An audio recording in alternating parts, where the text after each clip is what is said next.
तो पिछले लेसन में भी हम लोगों ने एक बहुत इंटरेस्टिंग जो है टेक्निक लर्न की थी लेआउट के हवाले से, और इस लेसन में एक और बहुत इंटरेस्टिंग और बड़ी ज़बरदस्त टेक्निक मैं आप लोगों को बताने वाला हूँ,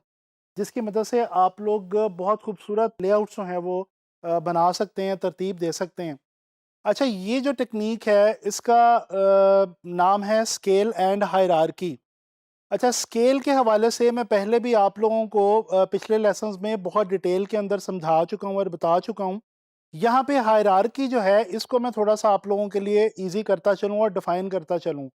हायरार्की का मतलब होता है कि चीज़ों को उनके ख़ास रैंक्स के हवाले से और उनकी इम्पोर्टेंस के हवाले से तरतीब देना। यानी एक ऐसा इंतज़ामी ढांचा तरतीब देना कि जो चीज़ों की इम्पोर्टेंस के हवाले से हो। इसकी एक बहुत ही आसान तरीन मिसाल हमारी डेली लाइफ़ से मैं आपको बताता हूँ। आप किसी भी इदारे के अंदर जाते हैं, तो वहाँ पे डिफ़रेंट रैंक्स के लोग होते हैं। फॉर एग्ज़ाम्पल आप किसी इदारे में जाएँ तो वहाँ पे एक सीईओ होगा। सीईओ के अलावा वहाँ पे आपको फिर उसके बाद सीईओ के बाद डायरेक्टर्स मिलेंगे, जीएम्स मिलेंगे, उसके बाद आपको मैनेजर्स मिलेंगे, और फिर मैनेजर्स के नीचे मज़ीद जो वर्कर्स हैं वो आएँगे, और फिर उनके मज़ीद नीचे जो है वो और लोग होंगे जो डिफरेंट शोबों से ताल्लुक़ रखते होंगे और अपनी जो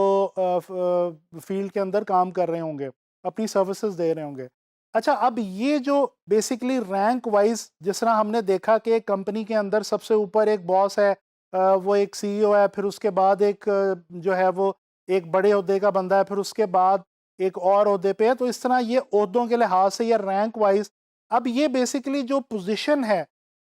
उस पोजीशन की इंपॉर्टेंस के हवाले से हमारे पास एक हायरार्की आ जाती है किसी भी चीज़ की। तो हम जब लेआउट क्रिएट कर रहे होते हैं, तो हमारे पास उस लेआउट के अंदर जो डिफरेंट एलिमेंट्स होते हैं हमारे, उनको हम कुछ इस तरह से तरतीब दे सकते हैं, उनको हम कुछ इस तरह से फॉर्मुलेट कर सकते हैं और अरेंज कर सकते हैं कि जो हमारा डिज़ाइन है, उसके अंदर एक ख़ास किस्म की हायरार्की पैदा हो जाए। अब ये हम किस तरह से करते हैं? ये हम बेसिकली स्केल को, किसी भी चीज़ के स्केल को एडजस्ट करके कर सकते हैं। यानी कि हमारे पास डिफरेंट एलिमेंट्स हैं, उनके स्केल्स को हम बड़ा-छोटा करके और उनको जो है वो एडजस्ट करके हम क्या करेंगे कि हम हायरार्की अपने डिज़ाइन के अंदर क्रिएट कर लेंगे। अच्छा, हायरार्की जो है और स्केल जो है ये बहुत ज़्यादा इम्पोर्टेंट है, और डिज़ाइन बनाते हुए ख़ास तौर पे ऐसी जगहों पे जहाँ पे टेक्स्ट का इस्तेमाल बहुत ज़्यादा होता हो, वहाँ पे ये जो हायरार्की वाली जो हमारे पास टेक्नीक है, इसको हम बड़े आराम से इस्तेमाल कर सकते हैं और बड़े इंटरेस्टिंग डिज़ाइन जो हैं वो क्रिएट कर सकते हैं। आप लोगों ने अखबार देखी होगी, अखबार के अंदर शायद पहले भी मैंने आपसे ज़िक्र किया हो कि अखबार के अंदर आप लोग देखते हैं कि एक बड़ी हेडिंग होती है, उसके बाद एक सब हेडिंग होती है, उसके बाद फिर कॉलम वाइज़ जो है वो बॉडी टेक्स्ट दिया गया होता है। अब ये जो बेसिकली इन्फॉर्मेशन की इम्पोर्टेंस के हवाले से एक ख़ास हायरार्की है, जो सेट कर दी गई है उस डिज़ाइन के अंदर, और उसके हवाले से ही हम उसको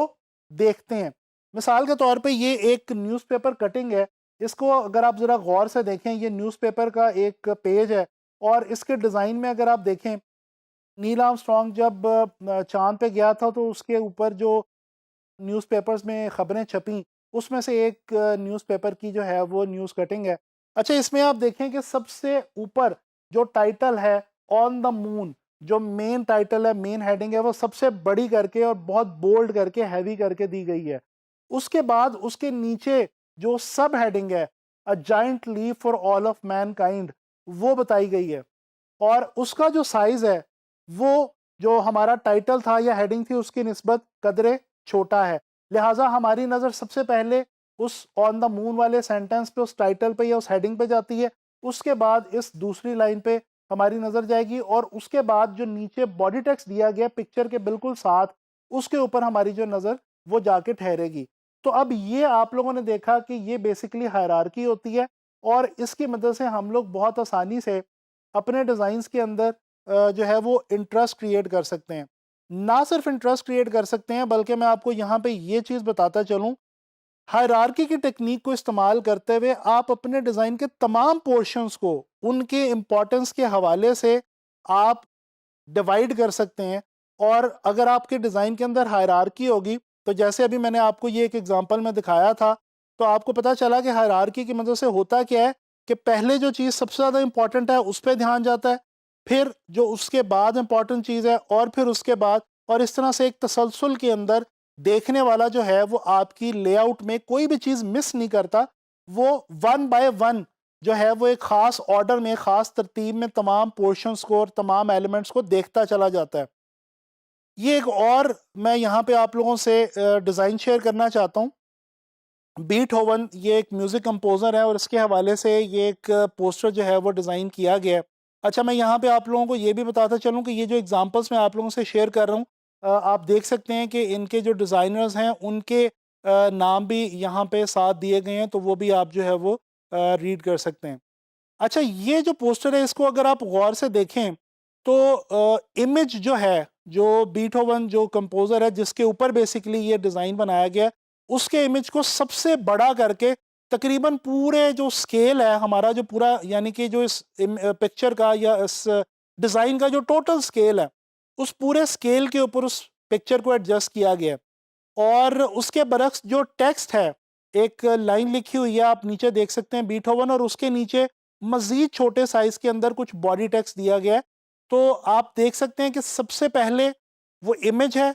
वो सबसे इम्पोर्टेंट है, उसको सबसे बड़ा दिखाया गया है। उसके बाद ये बीटहोवन का जो टाइटल है और उसके बाद जो उसके नीचे मज़ीद इन्फॉर्मेशन है उसको बॉडी टेक्स्ट की सूरत में दिया गया है। तो इस तरह से हायरार्की क्रिएट करके इस लेआउट के अंदर स्टेप बाय स्टेप तमाम चीज़ों को इम्पॉर्टेंट भी बना दिया गया है, और जो ध्यान है वो उन तमाम की तरफ step by step, one by one जो है वो डाइवर्ट किया गया है। अच्छा, इसी तरह से डिज़ाइन जब भी हम बना रहे होते हैं तो हम डेफ़िनेटली हायरार्की की मदद से अपने डिज़ाइन के तमाम पोर्शंस को जो है वो हाइलाइट कर सकते हैं और उनकी इम्पोर्टेंस को जो है वो उजागर कर सकते हैं। ये एक और डिज़ाइन है, ये आपसे मैं शेयर करना चाहता हूँ। इसके अंदर आप देख सकते हैं कि एक सिलुएट के अंदर एक इमेज है छोटा सा करके, बहुत ही स्मॉल स्केल का, दो ह्यूमन फिगर हैं, जो कि आपको नज़र आ रहा है कि जो लोअर एंड है डिज़ाइन का उससे थोड़ा सा ऊपर आपको वो जो एक आग वाला विजुअल है उसके करीब नज़र आ रहे हैं। अच्छा, उसके पीछे बैकग्राउंड पे बहुत बड़े स्केल में एक बहुत बड़ा मैसिव लेआउट है। मैसिव यानी कि एक बहुत ह्यूज लेआउट है, एक बहुत ह्यूज जो है वो लैंडस्केप है। इसके अंदर आप देख सकते हैं कि बहुत बड़े-बड़े पहाड़ आपको नज़र आ रहे हैं, फिर उनके पीछे आपको काफ़ी बड़े जो है वो क्लाउड्स भी जो हैं वो अपर पोर्शन में इमेज के वो भी आपको नज़र आ रहे हैं। तो इस तरह से अब इस डिज़ाइन के अंदर भी अगर हम गौर करें तो बेसिकली यहाँ पे भी हायरार्की का इस्तेमाल किया गया है।